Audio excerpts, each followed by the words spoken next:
Practice Exam 2, Problem 1. A. Light refracts from material 1 into a thin layer of material 2, crosses that layer, and then is incident at the critical angle on the interface between materials 2 and 3, and refracts into material 4. I. What is the angle theta of refraction into material 4? I. Draw an accurate diagram of the situation, and if theta is decreased, is there refraction of light into material 3? Explain your reasoning. I will first start off by drawing an accurate ray diagram of the refractions and reflections for this part. So I first draw in my normal. I label this first point A, and this is the angle that the ray would go in if there was no change of index of refraction between 1 and 2. So now, since I'm going from a lower to a higher, the ray bends towards the normal. So now I see the refraction. At the boundary between 2 and 3, there's critical reflection. Let's write in those details. So I label this angle theta 2, and I know that this is critical. After the internal reflection, I go to point B. Now note that I'm going from medium 2 to medium 4. I go from a higher to a lower, so then the ray bends away from the normal. So let's label these two angles. I'm calling this angle then theta 2 prime, and I'm calling this angle theta 4. That's an accurate ray diagram. To determine this angle theta, I must first determine the critical angle theta c.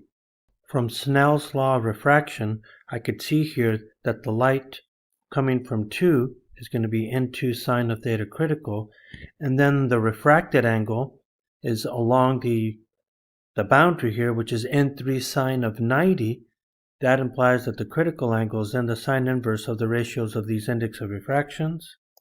Now that we have theta critical, we can solve for the angle theta 2 by summing internal angles of a triangle. In other words, the sum of these angles must be 180. When we do this, we get an angle of 43.8 degrees for theta 2.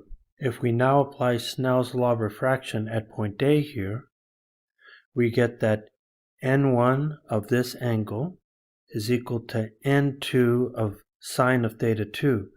So if I do the algebra, I then get that theta is equal to the sine inverse of n2 sine theta 2 divided by n1. Plugging in the numbers, we get theta is equal to 51.1 degrees. B. Unpolarized light with an intensity of 25 watts per meter squared is sent into a system of 4 polarizing sheets with polarizing directions at angles theta 1, 40 degrees, theta 2, 20 degrees, theta 3, 20 degrees, and theta 4 equal to 30 degrees. Draw an accurate polarization vectors for this situation. What is the intensity of the light that emerges from the system?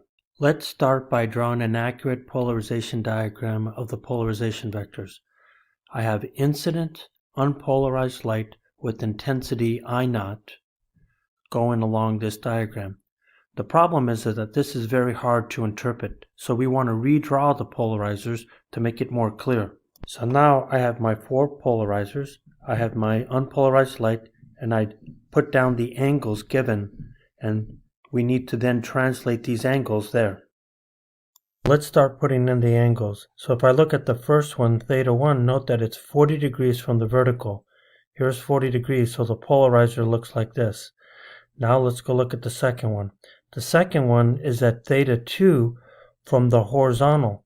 So there's my theta 2, which is 20 degrees. Let's draw that in. Look at theta 3 now, and it's 20 degrees from the horizontal in this direction. So it looks like this. Finally, the fourth polarizer, theta 4, you could see that it's measured from the vertical, but note that this angle is the same as the angle up here, which then gives me that 30 degrees there. Now I put in all the angles of the polarizers. Let's go in and start to look at the polarization vectors. So for the first polarizer, we know that we're going to get half the light coming through, and the polarization vector is going to be perpendicular to this axis. Now I have I1 with this polarization.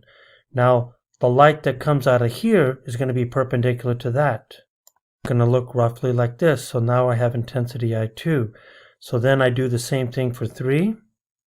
Then finally, I get the fourth polarizer, which gives me this polarization vector. The intensities are the angle differences between the two adjacent polarizers. So when I look at the intensity at 4, it's the angle difference between these two that matters. That is, the intensity I4 is I4 equal to I3 times cosine squared, the difference between the angles 3 and 4. So this delta theta 3, 4 then, if I look at the fourth polarizer at 30 degrees, the third polarizer at 20 degrees, then that means that difference must be 40 degrees. So now I have intensity 4 as a function of intensity 3 times cosine squared of 40 degrees. Let's go get intensity 3. So I3 is equal to I2 cosine squared of delta theta 2, 3. Let's look at the angles.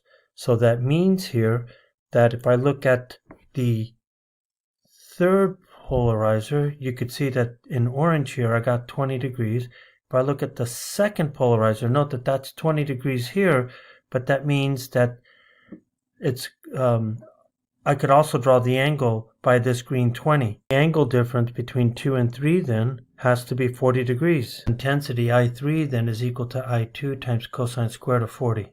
I2 is then equal to I1 cosine squared of the angle difference between 1 and 2. So if I draw the picture, I look at the second polarizer, here's my 20 degrees. If I look at the first polarizer, it's at 40 degrees, so it's the angle difference between these two. This tells us that the angle is 70 degrees, so therefore I know what I2 is, which is I1 times cosine squared of 70 degrees. Now putting this all together, we get intensity I4 is then I4, I3 cosine of 40, but I3 is then I2 cosine of 40 squared, so I get two terms like that.